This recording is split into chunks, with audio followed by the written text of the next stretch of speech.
Welcome back to Mobility Club, and what we're going to be doing today is called a stretch flow. So it's going to be a combination of movement and static stretching. So this mobility class is going to be 15 minutes. We're going to get through first a small warm-up, and although you might be doing this after a workout, consider that small warm-up as a warm down, so allowing your heart rate to come back down. So this will be great to do right after a workout. This is also great to do first thing in the morning.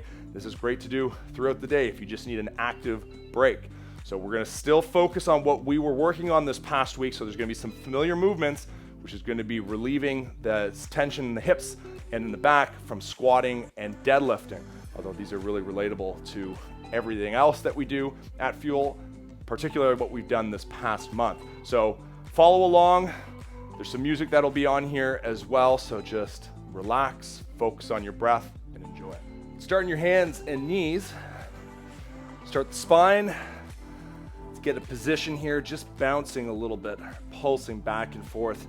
Get your left knee under your left hip, right knee under your right hip, right hand just outside or underneath your right shoulder, and left hand just outside underneath your left shoulder.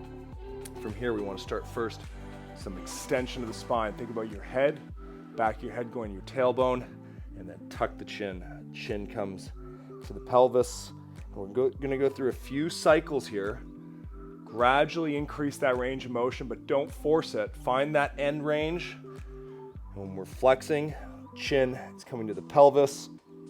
When we're extending, back of the head is going to the back of the hips. Let's go one more cycle here. Let's get as far as you can in this. Really push through the shoulder blades. Exhale as you come back up. Inhale at the top, and then back to center. Knees wider, hands a little closer together. We're gonna rotate. I almost always start with this sequence. Prepares the spine for everything else, no surprises. 3, 2, and 1, or some iteration of it. Other side, hand behind the head, elbow to the hand. 5, 4, 3, 2, and 1. Sink the hips back, butt down onto the heels, arms overhead. Just reaching and alternating. Walk your fingers forwards as I pulse left and right. Feel that stretch through the lats. Lengthen through the spine. Try and get your tailbone down to your heels. Keep your fingers in that same spot. Want to lengthen through the shoulders and the spine. Big, deep breaths, and get in through the nose and out through the mouth, or in through the nose and in through the mouth. Come forwards now into some extension. Open up the hands. Thumbs forwards, fingers out, let those hips drop. One of the reasons why we like this position here, fingers out, thumbs forward, mean we're not putting pressure into the wrists. This goes into the shoulders. Allows you to keep more tension into that spine. I'm going to bias the spine here by shifting my hips to one side, lengthen on the one side, and then let's shift those hips to the other side.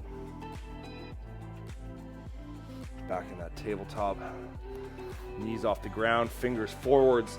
Let's go into a loaded beast. Now, butt comes down to the heels, arms overhead. I want to go into a tall plank and then back into that loaded beast. It's actually easier to do without socks. You won't slip, depending on what surface you're on. 3, 2. Next one, we're gonna take a big step forwards and step. Back knee down onto the ground. I wanna get a good wide base of support here. So my back knee is as far back as I can keep my front knee over top of the toe. So I don't wanna move my back knee further back if that means my front knee also moves back. Want to maintain a tripod foot. So big toe, little toe, heel firmly planted onto the ground. I want it straight, and I want my knee outside. I'll show you this side. Knee outside the foot where I can, but keep that big toe down onto the ground. I just want to draw some circles here. 2, 1, switch directions. 3, 2, 1.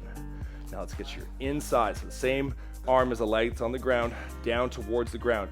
Now when I'm doing this, what I want to make sure is that big toe stays flat onto the ground, so firmly planted onto the ground. And I just want to gradually, on every exhale, get this forearm a little bit lower to the ground. So I take a breath in and then down. Breath in and then down. Maintain that tripod foot, keep that knee out wide, keep that knee forwards. Keep breathing, go on your breaths. Hold into this position for a little bit longer. Into the lizard.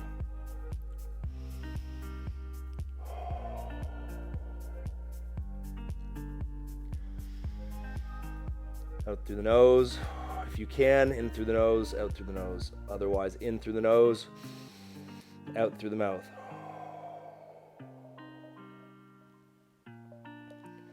If you can, get that forearm down, but what I'm maintaining is a line. This front toe, the big toe, is like a line with my front hand. I don't want to go forwards. I want to try and stay down. Again, we're relating this to the movements that we do throughout the week, which is a lot of squatting, a lot of lunging, a lot of hinging. Okay, hinging being deadlifting, kettlebell swings. So this is the position. If we can increase this range of motion, okay, then you can be more efficient when working within your functional range of motion. What's a functional range of motion? It's the range of motion you should be working in. If you are hypermobile and you go beyond that functional range, yes, it's an increased range of motion, but you're gonna risk injury. You're not any stronger there. Some of you don't need to worry about that. You need to increase your range of motion. Regardless, that's what's great about functional range of motion, is that whether you're hypermobile or just immobile, this will help you as long as you understand these concepts. Another 5 seconds. 4, 3, 2, 1. We're gonna go back into that loaded beast. Loosen up here. Hips come up high. We're gonna go into a down dog, pedal out. Okay, this is what we do in between sides, in between transitions. Another 3, 2, 1. Butt down the heel, and then step forwards. And I'll go on the side this time so you can see it from the side. Okay, so let's find our position here. Knee forwards, tripod foot, back knee as far back as I can while maintaining this knee forwards. Now for me, this is still for my Achilles side. One of my goals, for instance, is to get this knee further forwards, feeling a mild stretch through the Achilles. So this is what I'm paying attention to more on this side than the other side, but everything else still applies. Find this position, knee out wide, find your breath. And then let's get that arm down to the ground.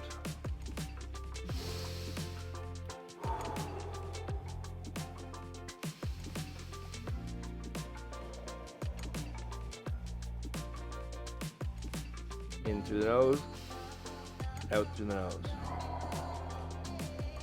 Or in through the nose, out through the mouth.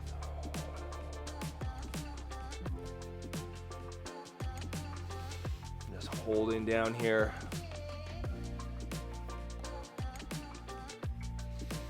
Focus on that breath. Maintaining your position. If you feel like that knee starting to collapse in on you, push it out, push it forwards. Maintain that tripod foot. Understanding these positions in stretches is just as important as understanding them in movement.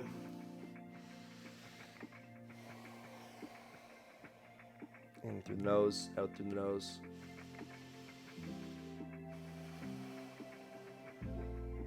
$15 more seconds.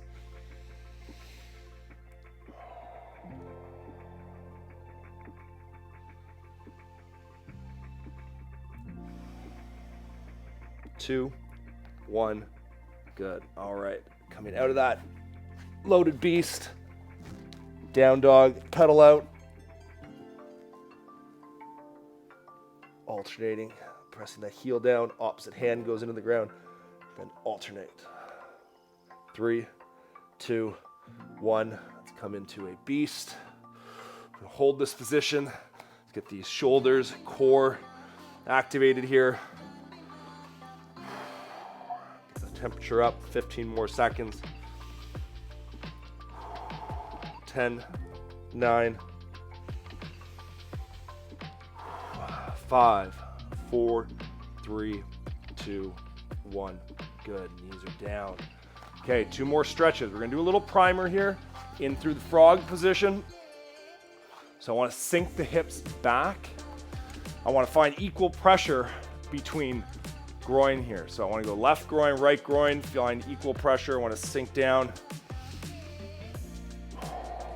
Find a good, comfortable, okay, not uncomfortable tension. And then from here, I'm gonna have both hands out in front. I'm sort of leveraging myself, depending on your mobility here, you might have a different angle, but for me, if I move my hand forward, I'll fall forwards, and I wanna use these as a wedge. I'm gonna lift one arm up, I'm gonna reach underneath the other arm, I'm gonna thread the needle, palm comes up, in through the nose and out through the nose, in through the nose and out through the nose. And breathing.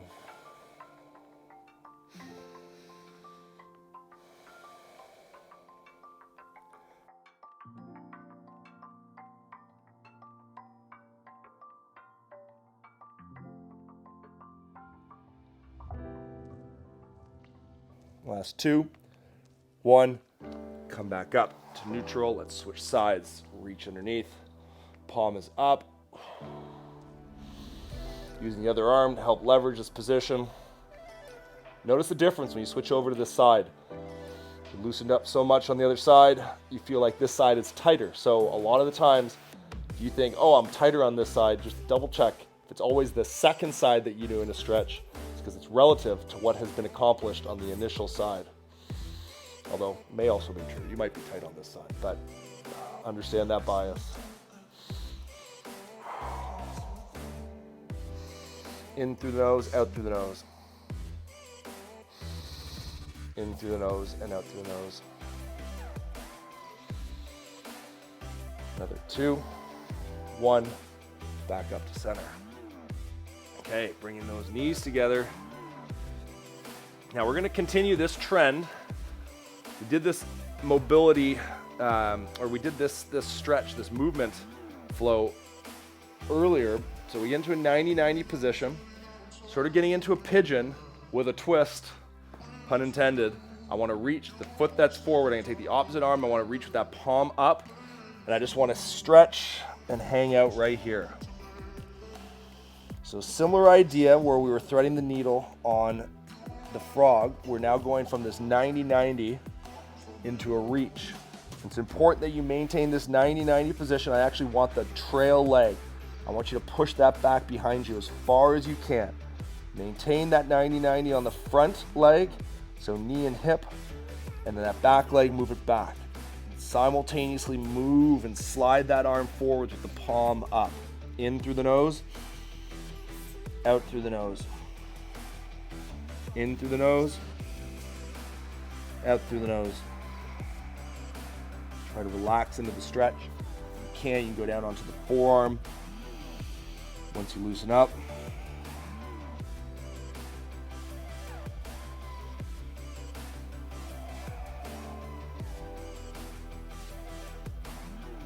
I'm not going to be doing long holds. Want you to do this one as many times as you can, and if it's too long sometime, we want to get a variety of movements here because we're trying to make this related to the squats and deadlifts that we were doing. So if it's too long, you're going to be less likely to do it, but if we keep in the right time frame, we might do this a few more times through the week. 2, 1, come on, up and out of it. We're going to windshield wiper over onto the other side.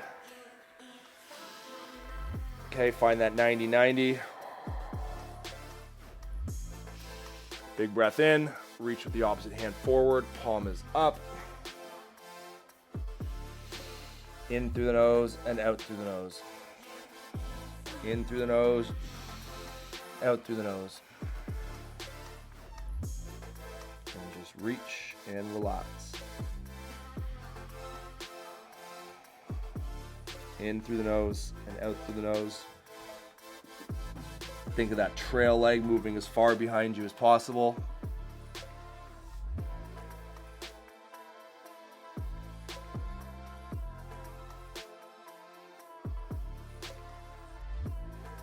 In through the nose and out through the nose.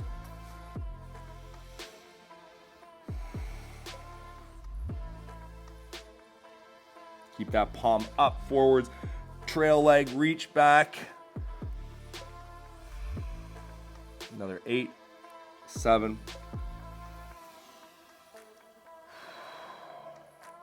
2, 1. Come back up. Couple windshield wipers. To finish things out here, we're going to go into a short saddle. So saddle position, 3 phases to it. Okay, I want to first go into phase 1 here, which is simply getting onto the tops of my feet. My knees are comfy, okay, and I'm going to extend the hips. I want to press the hips up. And this might be where you stay. You don't go any further. Okay, so phase 2, if you're ready for it, you're going to drop down to your forearms. Okay, and then you don't need to worry too much about pressing your hips up because they're going to already go up once you get into this position. And then phase 3, if you can manage it, is your back and head down onto the ground, or head onto the ground. And how tight you are, and you just hold. So if you're just getting into this one, slowly move through those phases. You might not be ready for phase 3 yet. You might not even be ready for phase 2. That's fine. Stay in your functional range of motion. Right now we want to open the hips, loosen the quads. This is my second world's favorite stretch. The next stretch flow we do will go into that world's greatest stretch. But this week we wanted to focus on relieving those hips from squatting and deadlifting. So another 3, 2, 1. Slowly out. Go into a down dog here. Pedal out. Finish things up. Pressing that heel down. Opposite arm to the ground for that 3, 2, 1. We're done. See you in next week's stretch flow. Again, do this one throughout the week. This is a good one you can repeat. You can do it all week. Do it once a day, or if you just want to do it as an activity because you're not doing anything else, that's also okay. See you in the next one.